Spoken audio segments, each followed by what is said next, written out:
Brakathea Hawa, Brakathea Washai, Brakathea Hawa, Brakathea Washai, Brakathea Hawa, Brakathea Hawa, Bashim Yahweh Bahashim, Rakakwadash. Double honor to the apostles and the elders of Great Millstone with true well.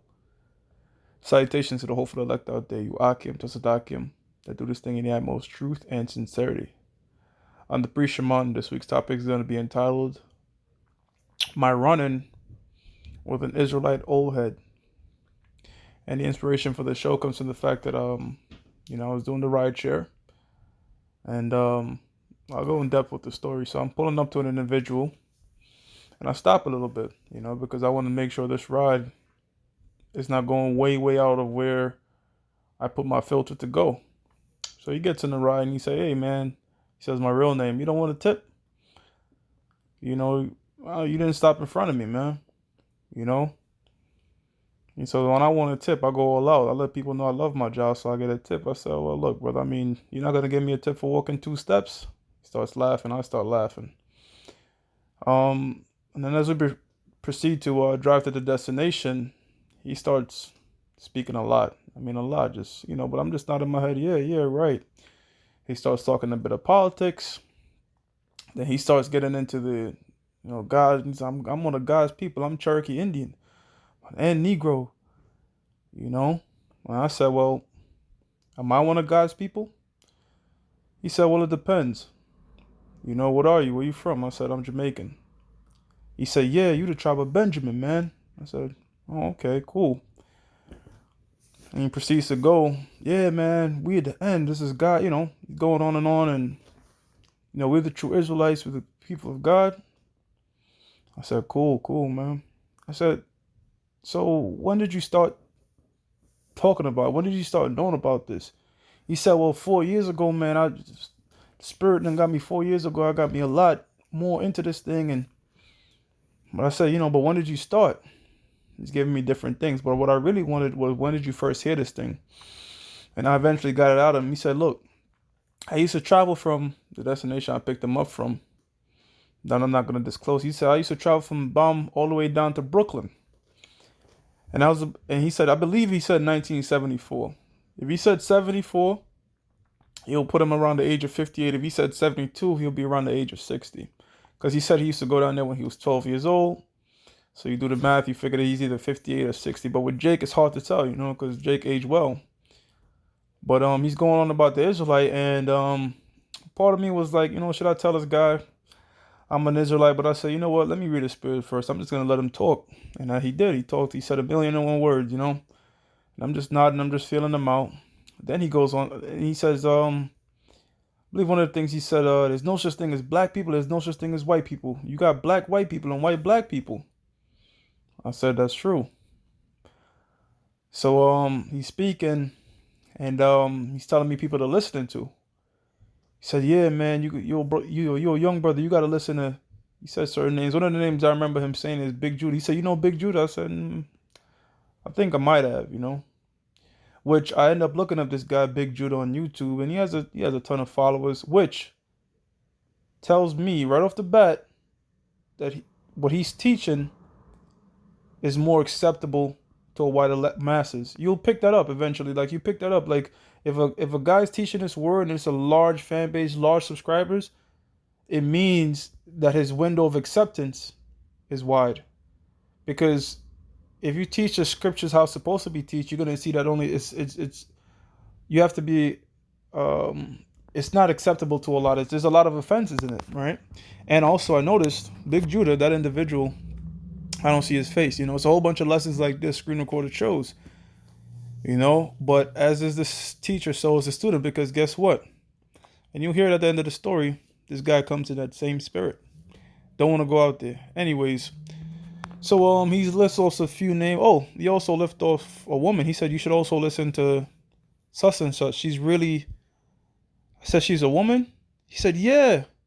Now my first initial thought was, doesn't the Bible say women should keep silence? It should be teaching a man. But that's what I thought. But what I said was, I said that's interesting, right? So he goes on to keep continually talking, and we're in a very, very luxurious Edomite area. I'm like, man, look at these big houses. I was like, man, a guy got to put them up on top for this particular for a reason, right? I'm just trying to fill him out, see where he's at. Now, come to find out, he's saying those fake Jews ain't the real Shemites. That's how come they never say. That's how come they say Semite. They don't say Shemite. And then he goes on to say that they come out of Japhet. So I said, In my mind, I said, bingo. That's why the Spirit didn't have me communicate with this guy, because it was going to get confrontational, right? Or disagreement, not even confrontational, right? So one big flag is he's listening to a woman. Two, he's about 60 years old and he hasn't been out there. And three, he doesn't know who Esau is. He thinks that the so-called white man is Japhet. In fact, he goes on to say, "Yo, you got good white people out there, man. They tip me really good. They take care. They do a lot of things in secret for the black people." So after that, I said, I'm glad I didn't say anything, right? So I said, "Oh yeah, bro, that's cool. That's cool." So as we approach the stop, he's keep going about this Israelite thing. I said, "Look, man, I teach." He said, "What you teach?" So I teach that I'm an Israelite, man. I've been teaching for a few years now. And my garment was in the front, but the way I got it rolled up, you can't see the fringes. And I showed the fringes, and his countenance was a fake happy, but inside he felt guilt. I know it. I read it on him. He felt guilt, man, because if one is teaching out there on the highways and byways, and you've not, and you should, then that's an issue. It deep down. Jacob knows shit that cut their spirit, but but then he's like, yeah, man, man, see, that's why we met, man. See, that's why, it's fake shit. He's like, yeah, shit, man, look, and you might get that tip, brother. So yeah, cool, bro. Which the guy never tipped me, so shows you what type of guy that dude was. Anyways, what's the moral lesson? The moral lesson is this: James 1:22. It says, "Be ye doers of the word, and not hearers only, deceiving your own selves." Now, I'm pretty sure this individual, he talks a lot. He probably got in the cab with many Jakes and told him that the Israelites, this, that, and the third. But the guy knew this thing since he was 12.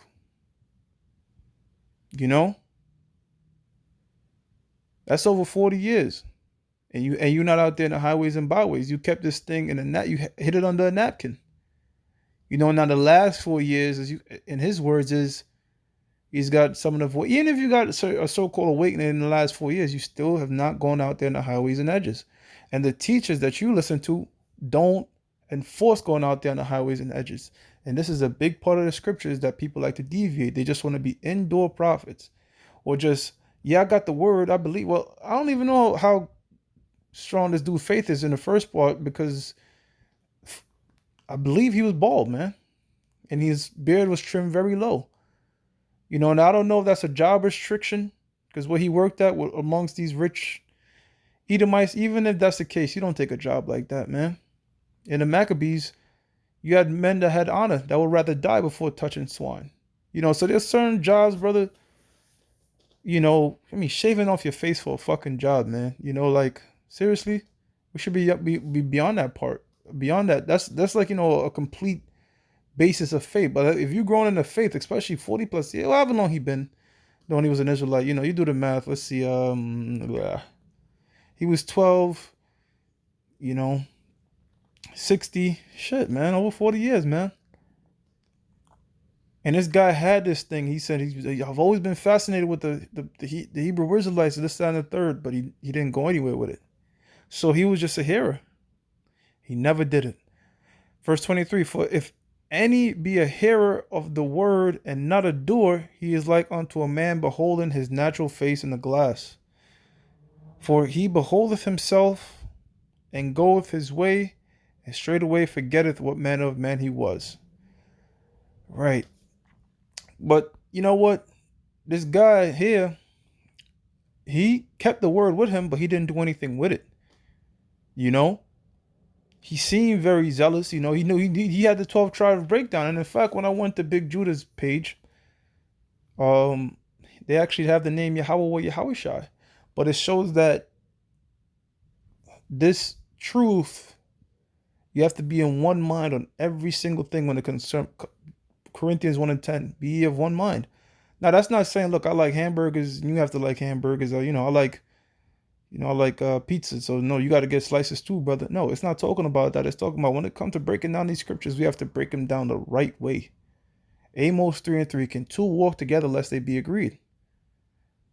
Absolutely not. If me and you were walking down a straight path and there was a fork in the road, and I say, you know what, let's go left, and you say, no, let's go right, we are no longer walking together. The only way we could walk together is if we both agree on every single path as we walk around this. As we walk down this path, we have to agree on the same direction we take for every single fork in the road. Same thing with these scriptures. Every single fork in the road in these scriptures, we have to agree whether it's a left, a right, a middle, a turnaround, or whatever. We have to be in one agreement. All right? So that's what the scriptures are saying. So it was a spirit. I didn't say much with this guy, but I felt, I could be wrong, I felt he was very pricked in the spirit. I told him, look, man, since I got this thing, been out there doing it, I've been teaching it. He hasn't, right? So you can mouth off all you want in the cab and think you're enlightening people. You have to go out there in the highways and byways as a man too. Matthew 9:37. For then saith he unto his disciple, the harvest truly is plenteous, but the laborers are few. And I want to say something about concerning the laborer part. All right? Coming into camp doesn't mean you're a laborer. All right? You can't just be standing in the camp, being a cardboard cutout, and call yourself a laborer. See, I just come in every time I'm holding the camera, I'm a laborer. No, it's not going to work that like that. Doesn't cut it with the Lord. All right? You have to put forth your lessons through the spirit of Yahweh Shem Yahushua via the Apostle Elder Tahar, 3 shows minimum of a week, which is not anything strenuous. If this thing is a burden to you, this should be a labor of love. All right? And dragging your feet on Saturdays and off Saturdays when it comes to this labor, you're not a laborer, man. You're just a cardboard cutout. So a cut on that guy for not doing this thing. And this should be an admonishment, all right? The apostles got on us, brothers. Okay, we cannot just be going out there and half-stepping and calling yourself a laborer. It doesn't work this way. You have to get yourself involved, all right? For your own ass, man. This is not because some dude is this is to save yourselves, man. Nobody could save you. You got to work out your own salvation with fear and trembling, right? So continue on. It says, but the laborers are few. Okay, so there's a lot of jakes that know that they have this thing and are not laboring. There's a lot of jakes that are in camps but are not laboring, man. Okay, verse 38 says, pray ye therefore the Lord of the harvest that ye send forth laborers into his harvest. Right, and that's what Yahweh Shai is looking for. Those that's going to labor in love and sincerity for the word of the Lord. Now, will this individual come across his feet that I met in the lift gap? Probably not. Who cares? All right. Because if he comes across it, he's not going to change. That man is set in his ways, as it seems, right? Me and him having our little encounter was the Lord inspiring this lesson to be put forth to hit what needs to hit, man. And I'm pretty sure he's not the only one. All right. Have this thing for a number of years. Listen to the Israelites in the 70s, the 80s, and 90s, even now. And just refuse to actually put forth the initial effort to be a laborer, man, a true laborer of Yahweh Shem Yahushua. James 2:18. Yea, a man may say, thou hast faith, and thou have works. Show me thy faith without thy works, and I will show you my faith by my works. Right? So could have a woman that say, I love you, I love you, I love you, baby. It could be fucking your best friend. This is true. This is how things go. How do you know a woman truly love you? By her actions. If she love you, she don't got to say it. She's not going to play you. She's going to take care of you. She's going to rub your back. All right? You have a stressful day, she might rub your feet and blow your rod, man. Cook you something. She's going to always do something to make sure her man is in order. And if a man loves his woman, he's going to take care of that woman as well. Doesn't have to go with words. That's when people behave that way with when individuals treat themselves in that particular manner, when they show their true affection towards a person, an individual, a thing, somebody else could describe it in a word. Say, man, those two really love each other, or those two really such and such with each other. All right. You don't have to go on an Instagram post saying I love you, baby, and all on Instagram. That's all word shit. Okay? It's the same thing with this work, man. All right. You could say, yeah, I've been going out there and I'm listening. I used to travel down to Brooklyn all the way from that to that. That's cool, brother. That's cool. But where is your works at, man? Where are your works? You know?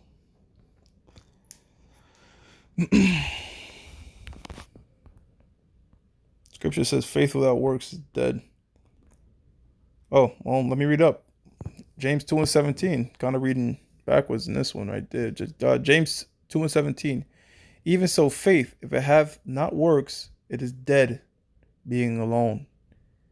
And you cannot. I mean, we beat this thing over. We beat this thing over the head. But the Bible is very repetitious in nature. So if you just faith, and you're not working, that faith is dead. Just like the Apostle Elder Rhymelove used a beautiful analogy. If you're going in the gym, you're just looking at the machines and hoping you're gonna get bigger. If you don't actually start lifting some weights and jumping on the aerobic machine, you're not gonna experience any real bodily change. You know, you're watching videos how to do this movement, that movement. You got 1,000,001 videos knowing exactly how to do the movements, but you won't get under that squat rack. Same thing, all right? The guy was all going on, man. He was going into telling me all the whole tribes. I said, yeah, that's cool, man. That's cool. You know? But you're not going out there. And I was trying to pull that out of him, like, see what he teach at, see if he's actually teaching. But when the Spirit revealed that he did none of the above, I said, Wadi Hawba Shimi Ashai for not wasting my time and revealing to this individual what I'm about. I mean, till the very end when the ride was pretty much over,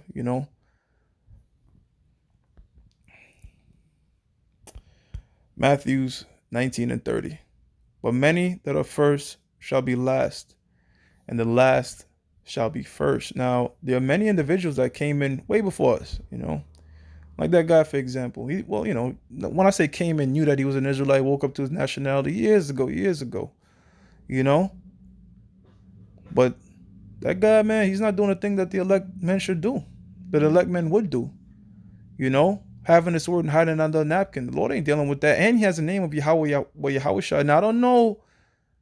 Let me correct myself. Big Judah says that name. I don't know if he says that name.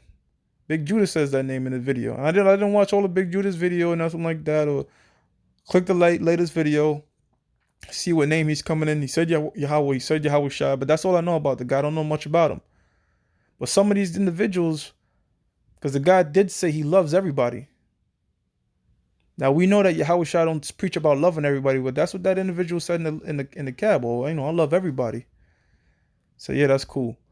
But we know that the Lord don't love everybody.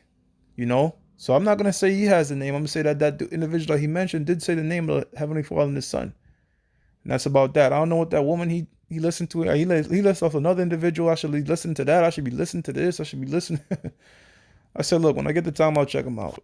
But I don't know what each of those people teach, and I don't know if he has a name. But we know this: Yahweh Shai. They don't love everybody. They don't even love all their people at this moment. They're only dealing with the elect. All right. Now, as a whole, yes, all Israel will be saved in the kingdom. But right now, I pray for them. I pray not for the world. I'm not putting up prayers for Lil Wayne. He's an Israelite. I'm not putting up prayers for Jay-Z, Beyonce. They wicked. Why would I do that? I know that they're Israelites, but I ain't praying for them. They got their cancellation. Actually, what's crazy about this? Now, this might sound kind of complicated, but I'm going to simplify it. Jay-Z, Beyonce, and the kingdom are going to thank me for putting curses on their ass. They're going to say, damn, brother, hey, man, shit. Yo, the water, man, because, you gave us a quick death, man. You gave us a quick escape out of the madness we was in. Now we're in our right mindset. So we only putting up prayers for the elect of the nation of Israel, man. And them wicked ass niggas that perish on this side, that's them jakes that are going into this world, they're going to be thanking us, man. They're going to be thanking us, man, if they died early. They're going to be thanking us in the kingdom like, shit, man, man, Yeah, the Lord took me out for my bullshit, but at least I didn't get a chance to go into the Chip or Jacob's trouble, man. Them curses hit my ass, and brother, I was freedom. I was free from them demons, and now I got my mind right, man. Through water, brother, through water. You know? Are they gonna say that on this side? Hell no. You know? They're gonna continue to succeed, right?